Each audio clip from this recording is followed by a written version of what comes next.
Hello my loves and welcome back to Vlogmas day 20. I think we're on 20. Maybe. Yeah, because Foundation Declutter was 17 and then I did this look in number 18 and then we vlogged for 19, so I think it's day 20. And today we're going to be talking about 10 more palettes and whether I would buy them again. I know you guys always really enjoy these videos. Today these palettes have been picked out by Sam. It's picked out a really weird variation here, so I'm not going to mess around for too long. I'm going to get straight into what we've got because he's picked out a really random mixture.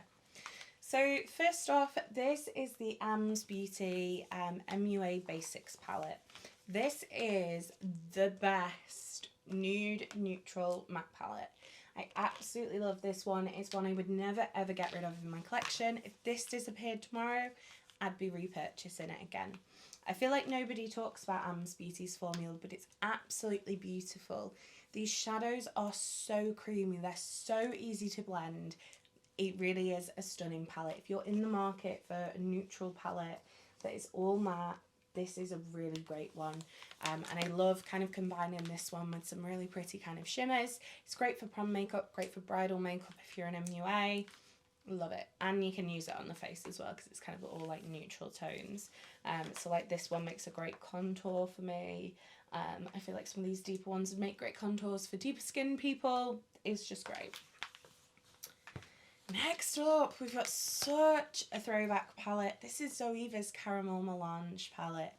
If you were in the beauty kind of blogger sphere, maybe it's probably about 10 years ago now, everybody raved about these Zoeva palettes. I've not used this one in forever, but like swatching this shimmer, it still feels so creamy. These are amazing quality. They blend really beautifully. I mean, even after, I don't even know how old this palette is, and it still feels like an amazing quality palette. I'm not even sure you can still buy these, but they're such a throwback for me. I don't think I could ever declutter the three I've got out of my collection. But now I'm thinking about it, I'm like, actually, maybe I would repurchase this, and maybe I should pull it out and give it a go. I might do like a full face of like 2012 blogger faves or something like that, because this is absolutely beautiful. And look at me, I've actually got makeup wipes today, so I don't just have to wipe the swatches onto my Vans. Go me. Okay, next up we've got a little indie brand. This is Mouse Cosmetics. This is the Bodysuit palette. And this is what this one looks like. It's like a basic matte neon rainbow palette. I really like the shadows in this one. They're really, really strongly pigmented. They blend really nicely. I think you've got a good variation. I'm actually not sure whether they're still selling. Hey Siri, I believe it's a Canadian indie brand. Unfortunately, doesn't actually look like they are available anymore. No, doesn't look like they're actually available anymore, but this is a great palette. I've got enough rainbow palettes in my collection. I probably wouldn't repurchase it, and I might pass this one over to my friend because they're no longer available, but it is a really nice palette. Next up, oh, I feel like you guys are going to hate me for this one because so many not available anymore palettes in here. But blame Sam, not me. Next up, we've got Certify Affinity 2, which is the blue and green one. I absolutely adore Certify's formula. The mattes are so creamy, so highly pigmented. These shimmers, which I think this is the first one that came out with shimmers in, are absolutely beautiful. I believe at the moment from Certify, the only palette you can currently buy is the Affinity, which is all like reds and oranges and pinks. But I do love that palette. I really, really do hope at some point they bring out some more stuff, because they're sister company, so they were owned by two sisters, literally, rather than a sister company. So that was Blush Tribe, and they shut down years ago. But Certify are still going, and I do hope they do bring out something new like soon, because I have loved their palettes for a long time. Right, this one was picked because it was velvety.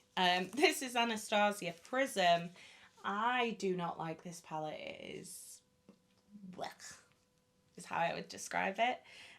The shimmers have literally all got hard pan in them, just by the fact I use them exactly the same way as any other shimmer I've ever used.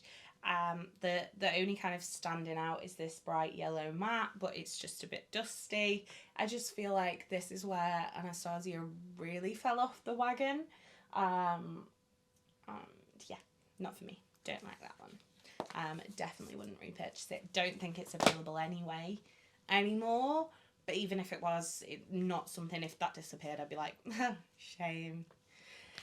Right, okay. BH Cosmetics, Take Me to Brazil. I also don't know whether this one's still available. Let's have a look. Okay, so this one is sold out, but it is still on the website. So I'm opening this one up and was like, it looks like paint.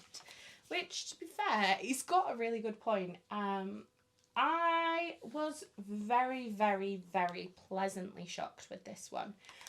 These mattes, although they're in tiny pans, which is kind of infuriating, was incredibly difficult to swatch, are really, really pigmented. They're really bright. They blend really easy. I think if you are a beginner looking for a rainbow palette, this is a great place to start. Whether I need it in my collection is another matter. Do I need anything in my collection? No. But it is a really nice quality one. I think it's always nice to have like a drugstore option. Right, one of my most prized possessions. I was like, has this one even been used? I'm like, yes, I love it. This is Natasha Denona Sunset. Oh, this palette. This whole thing drives me insane, but it keeps the shadows nice and protected. These are the creamiest shimmers I've ever used. The most beautiful mattes. I really, really wish Natasha Denona would bring out a palette in this format that was colourful, because I would be deceased. Literally deceased.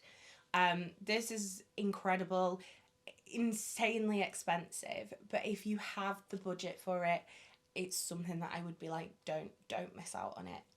If you're into kind of warm tones, it's absolutely beautiful. This shade up here is like the most amazing kind of duochrome. Oh, it is just, the shadow quality is second to none. These are my favorite formula shadows in my collection. I just wish these kind of palettes came in different colour stories, because they're all very neutral. And you know me, I'm a colour girl. Right, okay, next up, a bit of a controversial one. This is Jeffree Star Mini Jawbreaker. The colour story is good. I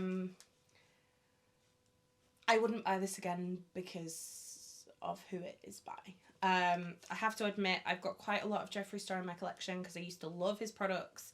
I still think his products are great quality. I mean, these mattes are amazing, but I will not support him as a person. And I think throughout my declutters, like I've just done my foundation, my concealers, my powders. I've just got rid of the powders I've got from him and the concealers. I think he's gonna find himself ejected from my collection. But they're definitely palettes that I would give to other people because they are really great quality, and the shadows are really beautiful. It's just, he's not a good guy and I don't want to support him, but I'm not going to kind of waste what I've already got in my collection. But because of what I do, because I'm on YouTube, I don't want to promote him in any way, so I find I don't reach for the palettes anyway, because I'm kind of worried I'll end up vlogging or doing this or doing that, and somebody's going to go, what's your eyeshadow? And I'm going to be like, no. So yeah, I wouldn't repurchase, which is a shame because it's a beautiful colour story, it's a beautiful formula, just not a good guy. Another Anastasia one, actually. This is Sultry, and I may not be a neutral girl, but I really do enjoy this palette. It's a really great formula. This shade here, Cyborg, is absolutely beautiful. I kind of do want to compare it to the Hoola Pretty Grunge and the Natasha Denona Xenon, because my amazing partner's buying me that for Christmas. So I'm going to do a comparison video of the two of them, but I kind of do want to involve this one because it was kind of the first like cool toned, grungy kind of colour story that sort of came back onto the market in recent years. A very, very nice one. I would recommend this one. The formula is great. Kind of that Anastasia formula that we expect, whereas the Prism was just a hot mess that felt like it had just been chucked together. Right. Last but not least, he picked another kind of neutral one. This is Urban Decay Born to Run. This is my favourite palette that Urban Decay have brought out since, oh god, probably like Naked Heat, maybe. I really like this one. Again, I don't know whether this one's available anymore.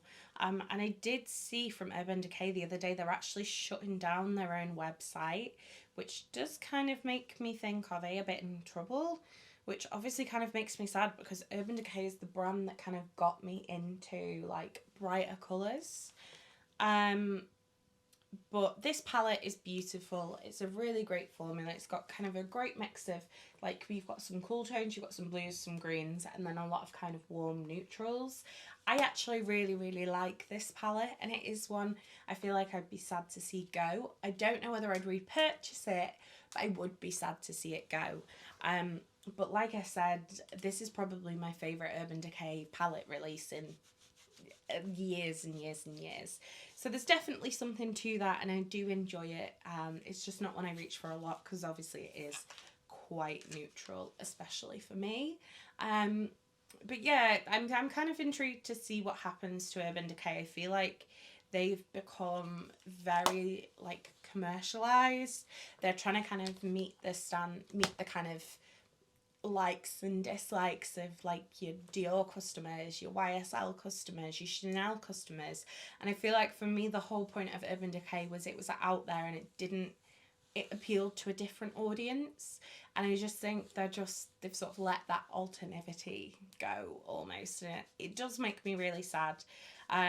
So following on from them announcing that their actual website's going to be shut, I'm kind of intrigued to see where they go from here. I hope it doesn't end up with them closing their doors, but with some of the releases from the past couple of years, it's something I don't think would shock a lot of us in the beauty community. But that palette is really beautiful, and if they could just get back here, I feel like they could go places.